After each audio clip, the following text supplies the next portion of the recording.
السلام علیکم ورحمۃ اللہ وبرکاتہ۔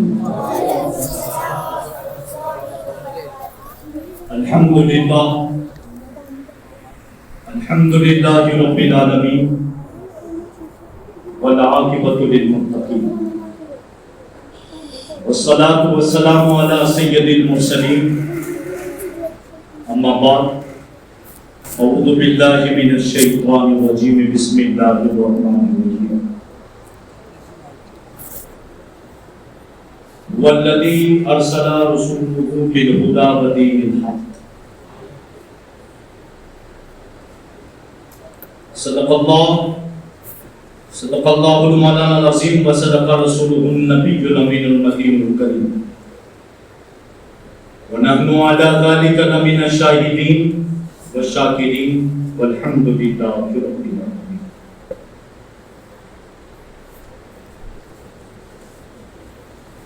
معزز سامعین کرام، آئیے گفتگو سے قبل ہم اور آپ مل کر سب سے پہلے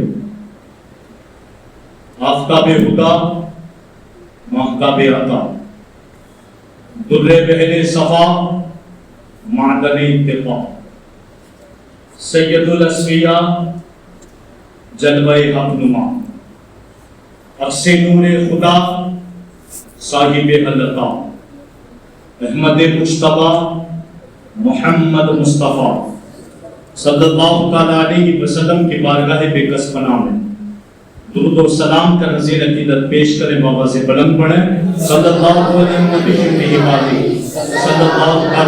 وسلم، صلاۃ و سلام علیک یا رسول اللہ صلی اللہ تعالیٰ علیہ وسلم۔ ایک مرتبہ اور درود پاک پڑھ لیں، صلی اللہ علیہ وسلم، صلاۃ و سلام علیک یا رسول اللہ صلی اللہ تعالیٰ علیہ وسلم۔ ایک مرتبہ نبی اور علی نبی کو اللہ سے درود پاک پڑھ لیں، صلی اللہ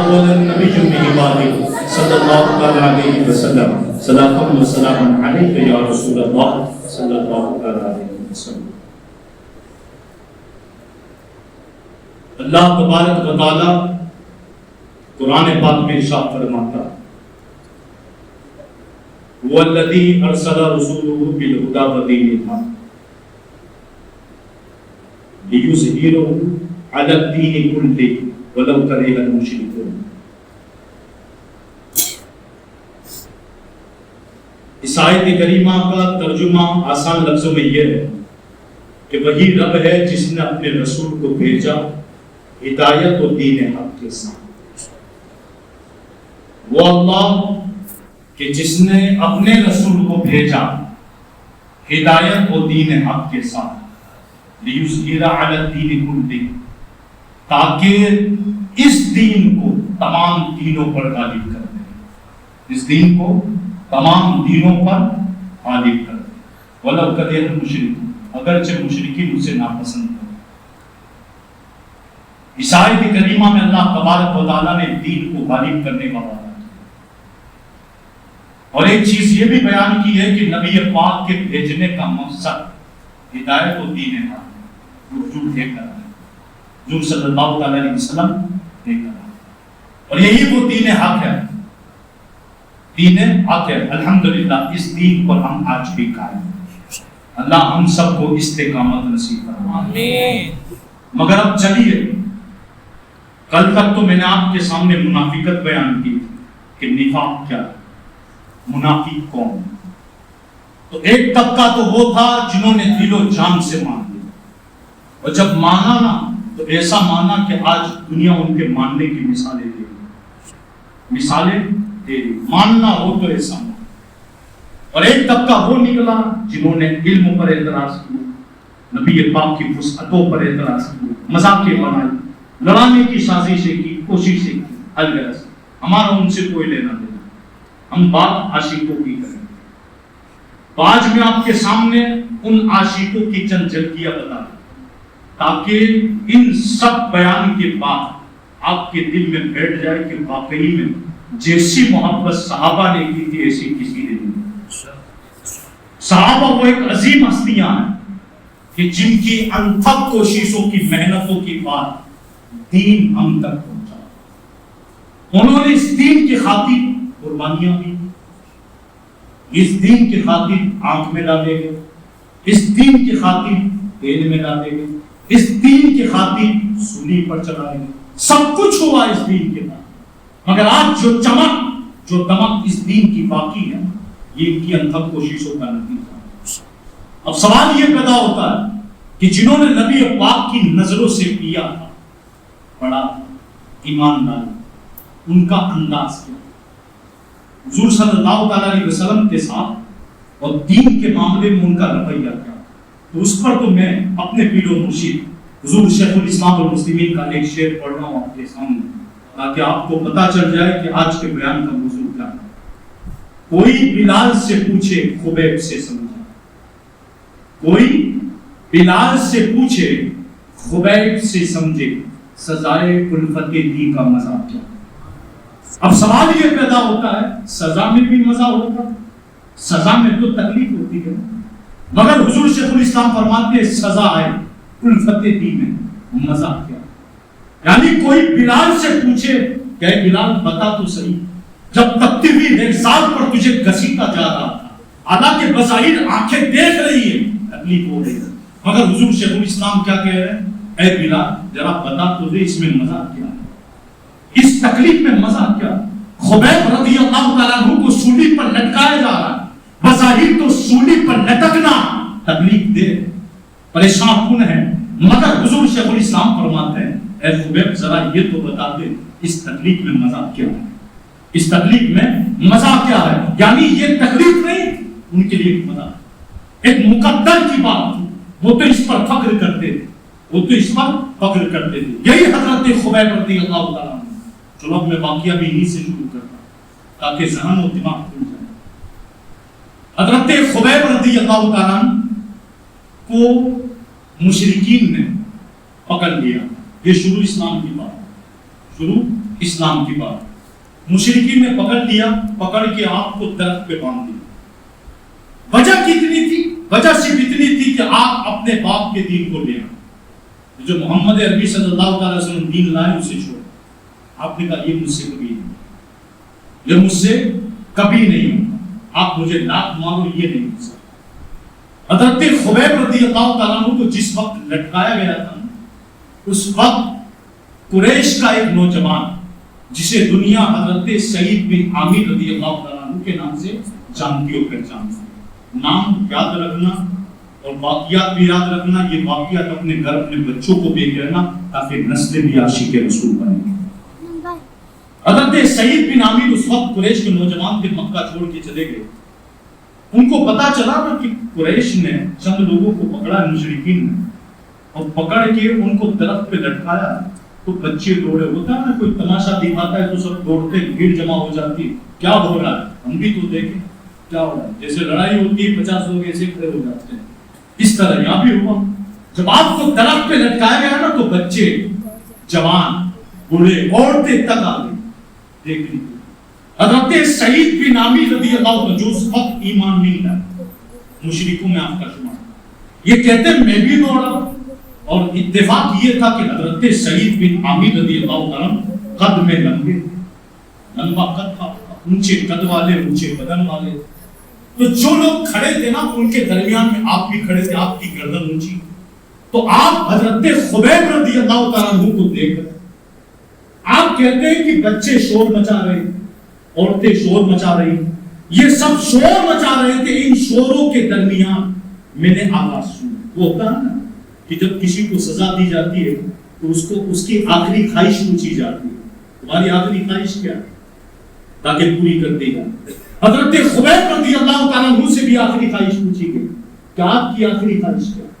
حضرت خبیب رضی اللہ تعالیٰ عنہ نے کہا میری آخری خواہش یہ ہے کہ میں 2 رکعت نماز پڑھنا چاہتا ہوں۔ آپ کے ہاتھ چھوڑ دیے، درد سے آپ کو نیچے اتار کہ آپ نماز پڑھیں۔ حضرت سعید بن عامر جو دیکھ رہے ہیں وہ کہتے ہیں آپ نے نماز پڑھی، اور نماز پڑھ کے جب فارغ ہوئے نا تو آپ اپنی قوم سے کیا کہہ رہے ہیں پتہ؟ یہ جملہ بڑا قابل ہے، میں تو جب یہ جملے پر میں آج پہنچا پڑھتے پڑھتے میرا دل گواہی دے رہا تھا، کاش سونے کا کاغذ ہوتا، سونے کا پانی ہوتا، قلم سونے کا ہوتا تو یہ جملے سونے سے لکھنے کے قابل۔ آپ نے کیا کہا تھا پتہ اپنی قوم سے؟ اے میری قوم کے لوگ سنو، آج مجھے ڈر تھا کہ کہیں تم مجھے ڈرپوک نہ سمجھو، مجھے یہ نہ سمجھ لو کہ میں موت سے ڈر گیا ہوں۔ اگر تم گمان نہ کرتے کہ میں موت سے ڈر گیا ہوں تو آج میں 2 رکعت اتنی لمبی پڑھتا کہ تم دیکھتے رہ جاتے۔ مگر میں نے 2 رکعت لمبی اس لیے نہیں کی کہ اگر میں 2 رکعت لمبی پڑھتا تو تم گمان کرتے یہ موت سے ڈر گیا ہے اس لیے لمبی نمازیں پڑھتا۔ اس لیے میں نے 2 رکعت کو جلدی ختم کی، اور ختم کرنے کے بعد میں انتظار کرنے لگا کب تم پھانسی دو مجھے پھانسی دو۔ آپ کا یہ جملہ مشرکین کے دلوں میں کھڑے کر گیا، کیونکہ وہ جانتے تھے اور آپ دس دینا چاہتے تھے، انہیں بتانا چاہتے تھے سنو، مومن موت سے نہیں ڈرتا، مومن جو عاشق رسول ہو وہ موت سے نہیں ڈرتا، کیونکہ ہم تو چاہتے یہی ہیں کب موت آئے اور کب قبر میں حضور کا دیدار۔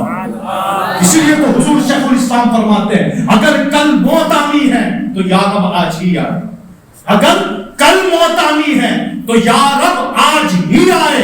سنا ہے قبر میں بے پردہ وہ تشریف لاتے ہیں، سنا ہے قبر میں بے پردہ وہ تشریف لاتے ہیں۔ الغرض پھر آپ کو باندھ دیا، جس وقت باندھا گیا تو عرب کا معمول تھا، یہ تو نبی پاک کی رحمت تھی کہ حضور نے جنگوں کے اندر مسلح حرام کر دیا، منع کر دیا، اب مسلح نہیں ہوتا۔ مسلح کہتے تھے اگر کوئی مر جاتا نا اس کے بعد اس کے ہاتھ، انگلیاں، ناک، کان، آنکھ، دماغ کے اندر کی ساری چیزیں، پیٹ کے اندر کی ساری چیزیں چیر کر باہر نکال کے پھینکی جاتی تھی، دشمنیاں نکالی جاتی تھی، اسے مسلح کہا جاتا۔ مگر نبی پاک کے آنے کے بعد آپ نے سختی سے منع کر دیا کہ اب مسلح نہیں ہوگا۔ الغرض حضرت سعید بن عامر کہتے ہیں کہ مرنے کے بعد مسلح ہوتا تھا، یہاں تو حال یہ تھا کہ حضرت خبیب تو بھی زندہ ہے، آپ کے ساتھ یہ لوگ مسلح کرنے لگے، کسی نے آپ کا ہاتھ کاٹ دیا مگر زبان سے ایک لفظ نہیں استعمال، دوسرا ہاتھ آپ کا کاٹ دیا، آپ درخت سے لٹکے، پیٹ کے ذریعے آپ کو لٹکایا گیا، لٹکے سولی میں آپ کی گردن میں رسیاں، آپ لٹکے، آپ پیر دونوں کاٹ دیے، آپ کی آنکھیں ناک سب نکال دیا گیا، مگر آپ پھر کیوں کھڑے درختوں پر۔ حضرت سعید بن عامر کے اس منظر کو دیکھ کر میں حیران ہوں، یہاں تک کہ بار بار کاٹتے کاٹتے ان کا شریر کاٹتے یہ لوگ مشرکین ان سے کہہ رہے تھے اے خبیب اگر تیری جگہ محمد عربی ہوتے تو کیسا؟ آپ نے فرمایا تھا سن، اس وقت ہاتھ کٹے ہیں، پیر کٹے ہیں، آپ نے فرمایا تھا اس وقت میرے آقا جہاں بھی ہو وہاں ان کو پاؤں میں کانٹا بھی چبھے یہ بھی ہم گوارا نہیں کرتے، الغرض آپ جب کھڑے ہیں نا، کھڑے آپ کے شریر کو کاٹ دیا گیا۔ حضرت سعید بن عامر کہتے ہیں یہاں تک کہ سارے جسم کو آپ کو کاٹ دیا گیا، آخری سانسیں آپ کی باقی تھی کہ آپ نے اپنی گردن کو آسمان کی جانب کیا اور کرنے کے بعد اتنا کہا تھا مولا تو ان مشرکین کو اپنی پکڑ میں لے لیں، ان مشرکین کو اپنی پکڑ میں لے، یعنی بددعا کی۔ اس بددعا کے بعد یہ ہوا، حضرت سعید بن عامر کہتے ہیں کہ آپ کا انتقال، آپ شہید ہو، لوگ اپنے گھر چلے گئے، بچے بھی اپنے گھر گئے، عورتیں بھی اپنے گھر گئے، سب اپنے اپنے گھروں کو چلے گئے۔ حضرت سعید بن عامر کہتے ہیں میں بھی گھر گیا، مگر ہوتا ہے نا کبھی کبھی زندگی میں کچھ واقعات ایسے ہو جاتے جو نظروں سے جاتے ہیں، یاد رہ جاتے۔ حضرت سعید بن عامر کہتے ہوں گے وہ دوسرے لوگ جو بھول گئے اس واقعے، مگر میں کبھی نہیں، میں جگتا تھا نا تب بھی حضرت خبیب میرے سامنے آ جاتا، ایسا لگتا تھا حضرت خبیب سامنے، میں جب سوتا تھا تو خواب میں حضرت خبیب آ گئے، میں ڈر گیا، وہ سہم گئے تھے، آپ بالکل آپ دماغی اعتبار سے حضرت سعید بن عامر اس وقت ایمان نہیں کرتے، دماغی اعتبار سے آپ بالکل کمزور ہو گئے، یہ کیا ہو رہا، میں نے ایسی کیا چیز دیکھ لی۔ اور بددعا کا جہاں تک بات تھی نا، بددعا کی، حضرت سعید بن عامر کہتے ہیں جب مجھے آپ کا آخری لمحہ یاد آتا تھا نا بددعا والا، تو کبھی کبھی تو مجھے ایسا لگتا تھا کہیں آسمان سے بجلی میرے سر پہ نہ گر جائے، کہیں میرے گھر کی چھت میرے سر پہ نہ گر جائے، مجھے ڈر لگتی۔ اسی ڈر میں اسی خواب میں اور بار بار ان کے دیدار میں مجھے ایمان لانے پر مجبور کر دیا۔ پتا چلا کبھی کبھی شہادت کے واقعات بھی اسلام لانے پر مجبور کر دیتے، اسلام لانے پر مجبور کر دیتے۔ حضرت سعید بن عامر کہتے میرا دل کھلا، اسلام داخل ہوا۔ جب اسلام داخل ہوا نا، حضرت سعید بن عامر کہتے ہیں میں مسلمان ہوں، میں نے چھوڑا، میں چلا گیا نبی پاک صلی اللہ علیہ وسلم کے پاس، وہاں سے میں پھر مدینے آیا، حضور کے پاس رہنے لگا، آپ کے ساتھ زندگی گزارنے لگا۔ الغرض وہ دن بھی آ گیا کہ نبی پاک صلی اللہ علیہ وسلم اس دنیا سے کچھ کر گئے، یعنی اس دنیا سے آپ رخصت ہو گئے، اس فانی دنیا سے آپ چلے گئے۔ الغرض اس کے بعد خلافت صدیق اکبر آئی، میں نے صدیق اکبر کا کاندھے سے کاندھے ساتھ دیا، یعنی حضرت سعید بن عامر کہتے ہیں ہم نے اس خلافت کو تسلیم کیا اور آپ کے ساتھ ساتھ چلنے لگے، یہاں تک کہ پھر دوسرا دور آیا جسے خلافت فاروق اعظم کہا گیا۔ فاروق اعظم رضی اللہ تعالیٰ عنہ کے دور کے اندر فاروق اعظم نے مجھے بلایا اور بلا کر حضرت سعید بن عامر کہتے ہیں مجھے بلایا اور بلا کر کہا اے سعید تیاری کر لو، میں تمہیں ہمس کا گورنر بناتا ہوں، میں تمہیں شہر ہمس کا گورنر بناتا ہوں۔ آپ نے ہاتھ جوڑے، ہاتھ جوڑ کر کہا حضور مجھے دنیا مت دے، مجھے اسی فقیری میں رہنے دے۔ آپ نے کہا تم لوگوں نے مجھے حکومت دے دی ہے اور خود تم ایک شہر کی گورنری سے دور بھاگ رہے ہو۔ الغرض آپ کی بات آپ نے تسلیم کر لی اور اس کے بعد آپ نے اپنا سامان تیار کیا۔ سامان تیار کرنے کے بعد حضرت سعید بن عامر رضی اللہ عنہ مقام ہمس یعنی شہر ہمس کی جانب چلے گئے، وہاں کے گورنر بنے۔ چند دنوں کے بعد اسی شہر سے یعنی ہمس سے مالدار لوگ اور بڑے بڑے لوگ حضرت عمر ابن خطاب کو ملنے آئے۔ جب حضرت عمر ابن خطاب رضی اللہ تعالیٰ عنہ سے ملاقات کی غرض سے ہمس سے کچھ مالدار لوگ آپ سے ملنے آئے، فاروق اعظم نے ان کو اپنے پاس بٹھایا، بٹھا کر کھانا وغیرہ کھلایا، بات چیت ہوئی۔ آپ نے پوچھا کہاں سے آنا ہوا، وہ کہنے لگے ہم ہمس سے آئے ہیں۔ آپ نے پوچھا آپ کے گورنر کیسے ہیں، وہ کہنے لگے الحمدللہ ٹھیک ہے۔ پھر اس کے بعد بات چیت کے بعد اس بات کو سننے کے لائق فاروق اعظم نے ان آنے والوں سے کہا تھا، اسے کہتے اسلامی حکومت۔ آج سب چور ڈاکو بیٹھے ہیں، اللہ اس حکومت اور ایسی حکومت ہمیں نصیب فرمائے۔ آپ سنیں، آپ فرماتے ہیں کہ فاروق اعظم نے ان آنے والے ہمس کے شہر سے آنے والے مالداروں سے کہا تھا کہ تم میرے پاس غریبوں کے، یتیموں کے، بیواؤں کے، مفلسوں کے نام لکھو کہ ہمس میں کتنے غریب رہتے ہیں، کتنے مجبور ہیں، سب کے نام لکھ کر مجھے آپ دو۔ الغرض فقیروں کی لسٹ بنائی گئی، فقیر کون ہے، مسکین کون ہے، یتیم کون ہے، پورا کاغذ تیار کیا گیا۔ جب کاغذ تیار ہو گیا نا ناموں کے ساتھ، فلاں فلاں غریب، فلاں فلاں یتیم ہے، فلاں فلاں بیوہ ہے، فلاں فلاں مجبور ہے، اس کے پاس پیسے نہیں ہے، اس طرح کا پورا لسٹ تیار ہو۔ جب لسٹ تیار ہوئی امیر المومنین خلیفۃ المسلمین فاروق اعظم کو لسٹ دی گئی۔ جب آپ کے ہاتھ میں لسٹ آئی نا تو تیسرا نام کس کا تھا؟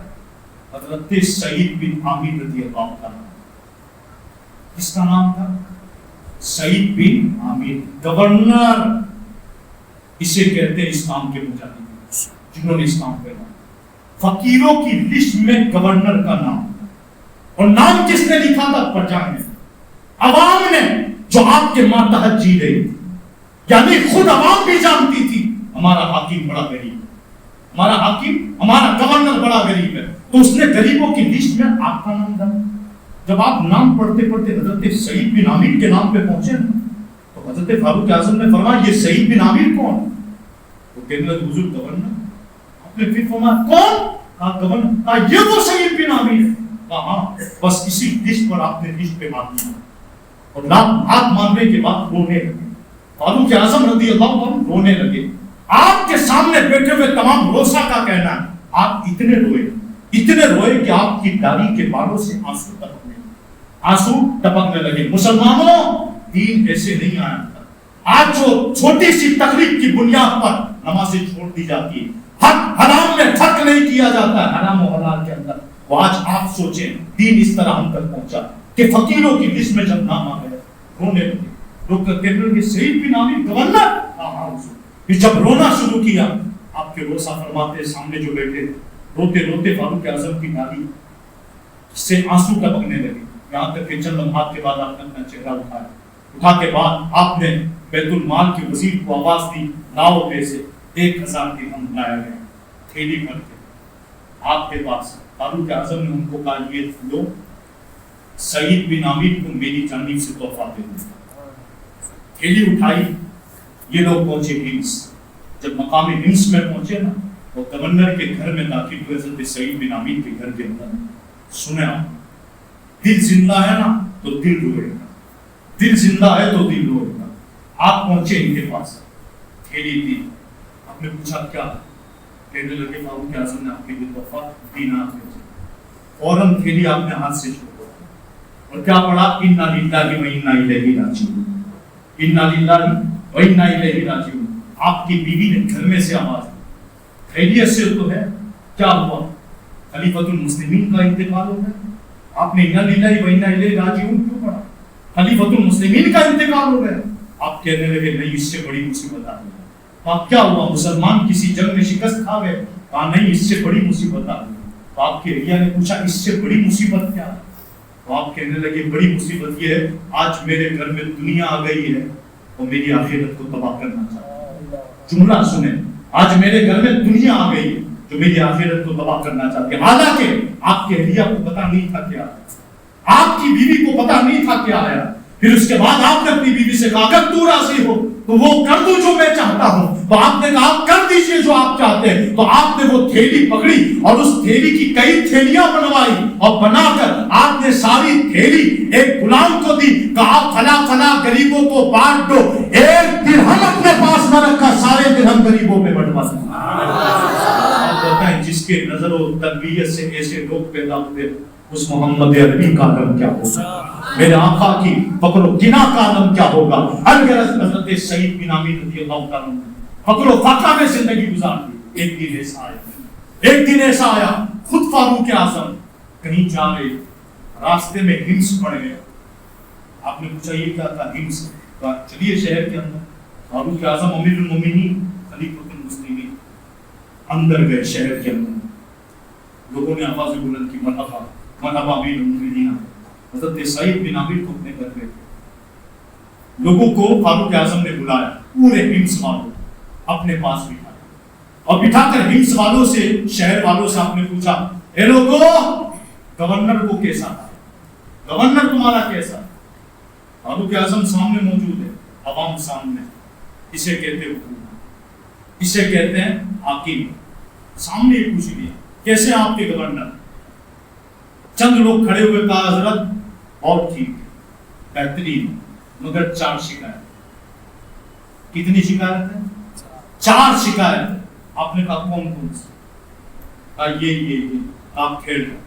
میں خود سعید بن عامر کو بلاتا ہوں۔ سعید بن عامر کو بلایا گیا، گورنر بھی ہے، امیر المومنین بھی بیٹھے ہیں، سامنے پرجا بھی ہے، عوام بھی، فیصلہ یہی ہو جائے۔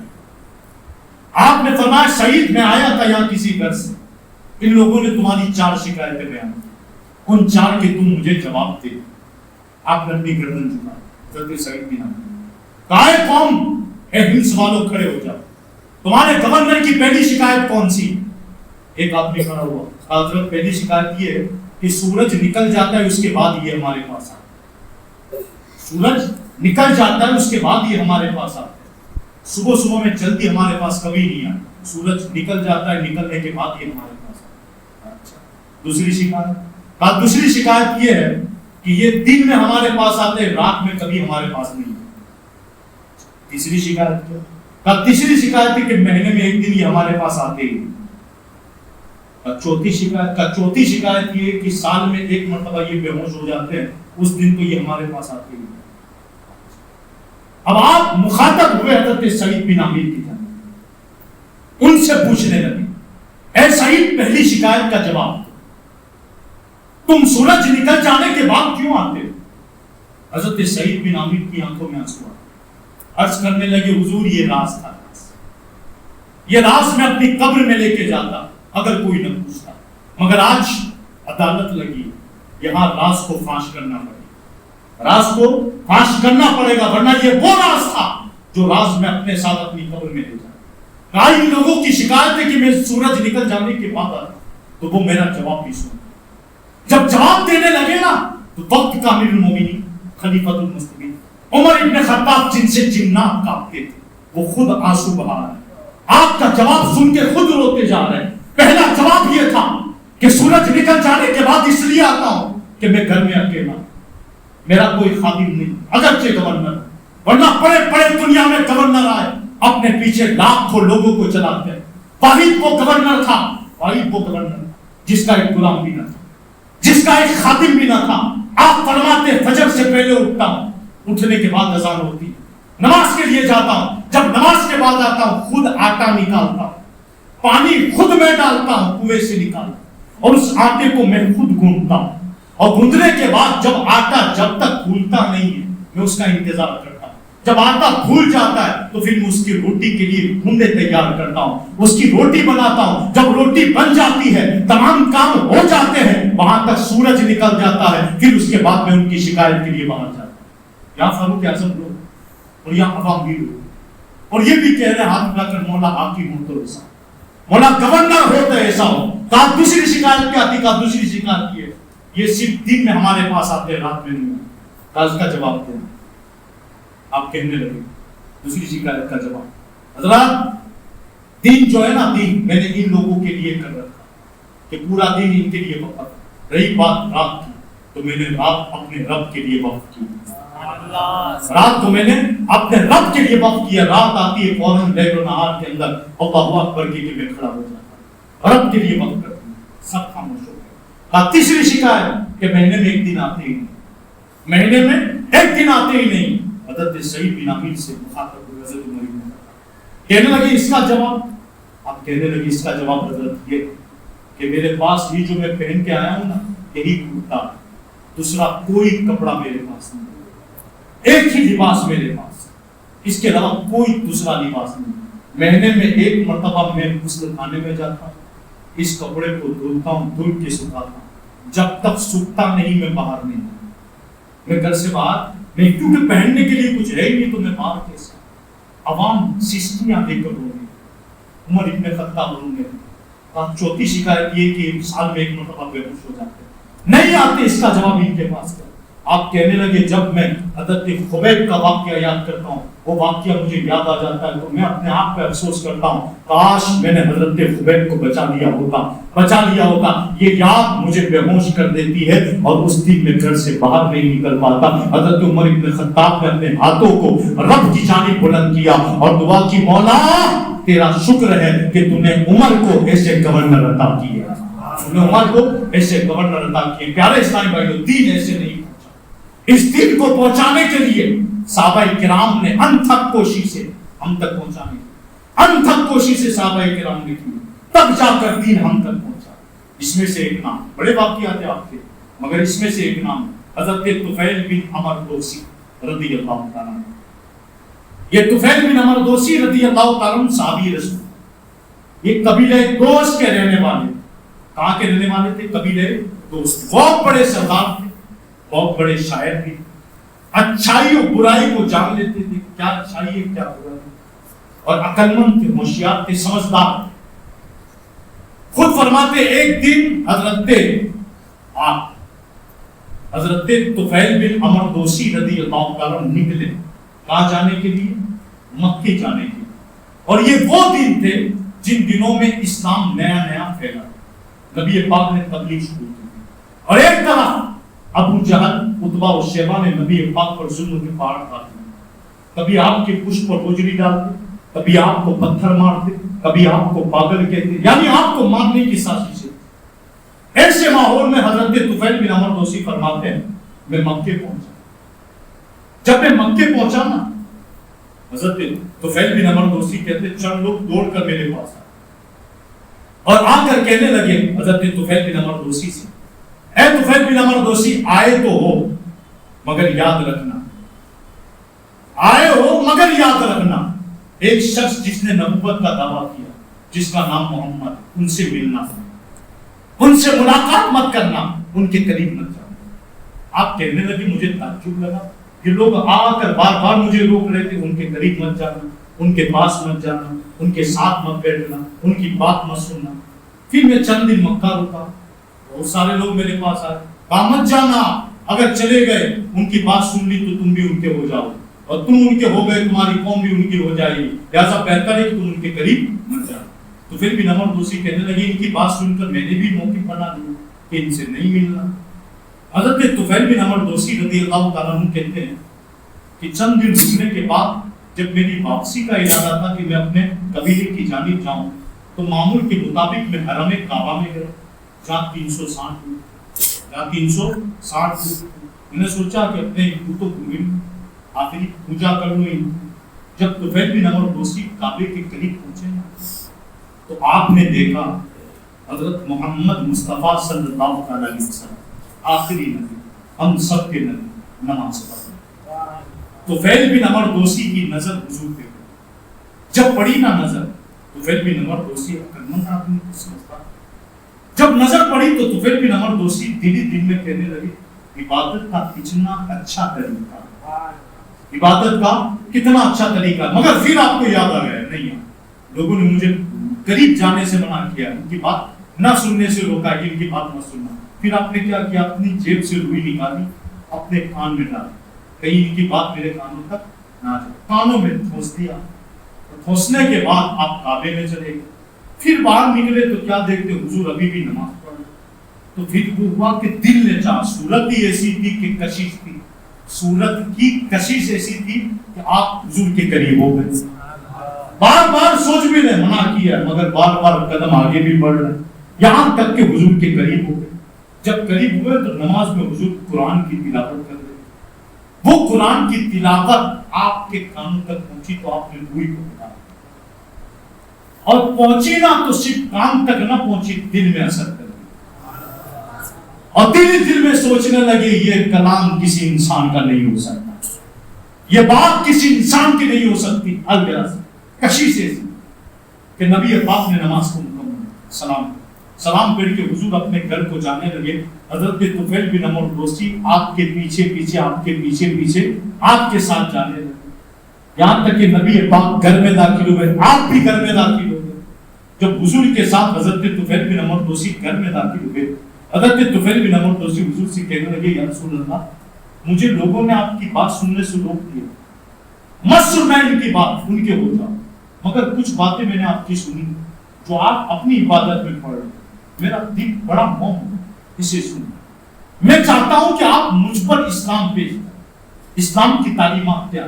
تو نبی پاک نے ان کو اسلام کی تعلیمات بتائی کہ اللہ ایک, ہم اس کی عبادت کریں.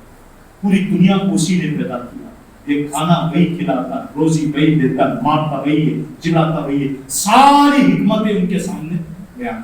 اس کے بعد حضور صلی اللہ علیہ وسلم نے سورہ اخلاص اور سورہ فلق, قل هو اللہ احد اللہ الصمد لم یلد ولم یولد ولم یکن له کفوا احد, وقل اعوذ برب الفلق من شر ما خلق ومن شر غاسق اذا وقب ومن شر النفاثات في العقد ومن شر حاسد اذا حسد. یہ دو سورتوں کو آپ کے سامنے تلاوت, یہ تلاوت آپ کے دل میں تاثیر کا تیر بنے. آپ نے اپنا ہاتھ بڑھایا, نبی پاک کے ہاتھ پر ہاتھ دیا اور کلمہ پڑھ کے مسلمان بنے. اور جب مسلمان بنے نا تو آپ نے اتنا کہا یا رسول اللہ میری قوم کے لوگ مجھے سردار مانتے, آپ دعا کریں کہ میری قوم میری باتوں کو سن لے اور آپ کا دین قبول کر لیں. لہٰذا آپ دعا کریں کہ اللہ مجھے کوئی نشانی عطا کر دے. تو آپ نے ہاتھ اٹھایا, حضور صلی اللہ علیہ وسلم نے ہاتھ اٹھایا, ہاتھ اٹھا کر اتنا کہا تھا مولا طفیل بن عمر دوسی کو ایک نشانی عطا کر. آپ پہنچے اپنے گھر, ابھی آپ کا گھر ٹیلے پر تھا, ٹیلا کا پہاڑ تھا, اس کے نیچے آپ کا قبیلہ آباد تھا. جب آپ ٹیلے پر چلے نا تو اچانک آپ کے شریر میں ایک روشنی ظاہر ہوئی جو پیشانی سے چمک رہی, پیشانی سے چمک رہی تھی, جسے دیکھ لگ رہا تھا کوئی نورانی شخص آ چکا, نورانی شخص آ چکا. آپ نے دعا کی مولا اس روشنی کو پیشانی سے ہٹا. اگر میری قوم پیشانی پر دیکھے گی نا تو یہ کہے گی لات و عزا کو چھوڑنے کی وجہ سے اس پر گویا کہ یہ چیز ہوئی ہے, اس پر یہ بیماری لائق ہو گئی, پیشانی سے ہٹا. رب نے آپ کی دعا قبول, پیشانی سے وہ روشنی ہٹی. آپ کی جو لاٹھی تھی نا اس میں لکڑی کے اندر وہ روشنی لکڑی میں آ گئی. جب آپ نیچے اترنے لگے نا تو فانوس کی طرح, جو پہلے فانوس آتا تھا نا اس کی طرح لکڑی پر لٹک کر وہ روشنی لٹک گئی, یہاں تک کہ آپ نیچے اترے. جب نیچے اتر رہے تھے تو سامنے سے آپ کے باپ پہلے آئے, آپ کے والد بھی پہلے آئے جو ضعیف. جب باپ سامنے آئے تو آپ نے کہا والد صاحب میرے سامنے سے, اب میرا آپ سے کوئی رشتہ نہیں, نہ آپ میرے ہو نہ میں آپ کا ہوں, کیونکہ میں مسلمان ہوں. تو باپ نے کہا بیٹا جو تیرا دین وہ میرا دین. پھر بیٹے نے بھی کہا تو والد بزرگ غسل کر لیں. آپ نے غسل کیا, غسل کرنے کے بعد آپ مسلمان ہوئے. اب جب گھر میں گئے بیوی قریب آئی, کہا دور ہو جا, اب تجھ سے میرا کوئی رشتہ نہیں. بیوی نے کہا ہوا کیا؟ کہا دین اسلام قبول کر لیا. اور بیوی بھی بولنے لگی جو تیرا دین وہ میرا دین. بیوی کو بھی غسل کروایا، اسلام قبول کر لیا. اس کے بعد آپ قبیلے میں، مگر آپ جانتے ہیں نا جن کے دماغوں میں پہلے سے گھسی ہوئی چیز ہو اسے نکالنا بڑی کٹھن چیز ہو. آپ نے کوشش کی مگر کوئی ایمان نہیں. مگر تاریخ گواہ ہے یہ عاشقوں کا کارنامہ. تاریخ گواہ ہے آپ کی کوششوں کے بعد جو شخص اسلام لایا تھا ایک آپ کے قبیلے، اسے دنیا حضرت عبد الرحمن کے نام سے جانتا. ابھی آپ نے سبحان اللہ کا نام، اب اور سبحان اللہ زور سے بولو گے. اب سنو گے جس عبد الرحمن کو پوری دنیا حضرت ابو ہریرہ رضی اللہ تعالیٰ عنہ کے نام سے جانتا، اور یہی وہ حضرت ابو ہریرہ ہے جنہوں نے سب سے زیادہ حدیث کے راوی، حدیث کو روایت کرنے والے، ان کی کوشش سے حضرت ابو ہریرہ اسلام لیا. یہ حضرت ابو ہریرہ اور خود طفیل بن عمرو دوسی نبی پاک کے پاس پھر گئے. وہ کہتے ہیں نا بار بار آتے نہ یوں جبریل سدرا، ایک بار چہرہ دیکھ لیا تھا قرار نہیں ہوتا تھا تو حضرت ابو ہریرہ کو لے کے چلے. جب پہنچے تو حضرت ابو ہریرہ اور خود حضرت طفیل بن عمرو دوسی آپ سے بات کرنے لگے. عرض کرنے کہ یا رسول اللہ صلی اللہ علیہ وسلم میری قوم بڑی سخت ہے. جب آپ نے ہاتھ اٹھایا نا حضرت ابو ہریرہ سمجھنے لگے نبی پاک میری قوم کے لیے دعا کر رہے. تو حضرت ابو ہریرہ چیخ پڑے یا رسول اللہ میری قوم میری قوم. نبی پاک مسکرا کر کہنے لگے اے اللہ قبیلے دوست والوں کو ہدایت دے، قبیلے دوست والوں کو ہدایت دے. حضرت ابو ہریرہ خوش ہو گئے. وہ یہ سمجھے تھے بد دعا دے رہے مگر آپ نے ہدایت کی دعا. پھر آپ نے حضرت طفیل بن عمرو دوسی سے کہا اے طفیل بن عمرو دوسی اٹھو جاؤ نرمی سے اسلام پیش کرنا، ان کو دھیرے دھیرے سکھانا سمجھانا، انشاءاللہ وہ اسلام قبول کریں گے. حضرت طفیل بن عمرو دوسی چلے گئے مگر حضرت ابو ہریرہ حضور کا دامن نہیں چھوڑا، حضور کا دامن نہیں چھوڑا. حضرت طفیل بن عمرو دوسی آ گئے حضور کے پاس، اپنے قبیلے کے اندر آئے تبلیغ کرنے لگے. یہاں تک کہ نبی پاک مدینہ ہجرت کر کے آ گئے. مدینے کے بعد بدر ہوئی، احد ہوئی، خندق ہوئی. اس کے بعد حضرت طفیل بن عمرو دوسی نے نبی پاک سے چند سالوں کے بعد ملاقات کی تھی. اس وقت آپ کا حال یہ تھا کہ آپ 80 گھرانے کے لوگوں کو مسلمان بنا کر نبی پاک سے ملاقات کے لیے تشریف لائے. 80 گھرانے کے لوگوں. اس کے بعد آپ حضور صلی اللہ علیہ وسلم کے ساتھ رہنے لگے یہاں تک کہ حضور ظاہری دنیا سے چلے گئے. حضرت طفیل بن عمرو دوسی نے حضرت صدیق اکبر کی خلافت کو دیکھا تھا. حضرت صدیق اکبر رضی اللہ تعالیٰ عنہ کی خلافت میں مانعین زکات یعنی جنہوں نے زکات سے انکار کیا تھا ان کے ساتھ لڑنے میں آپ شریک تھے. اور بالخصوص مسلمہ قذاب جس نے نبوت کا دعویٰ کیا تھا آپ اس جنگ میں بھی شریک تھے، اور بالخصوص جنگ یمامہ میں بھی آپ شریک تھے.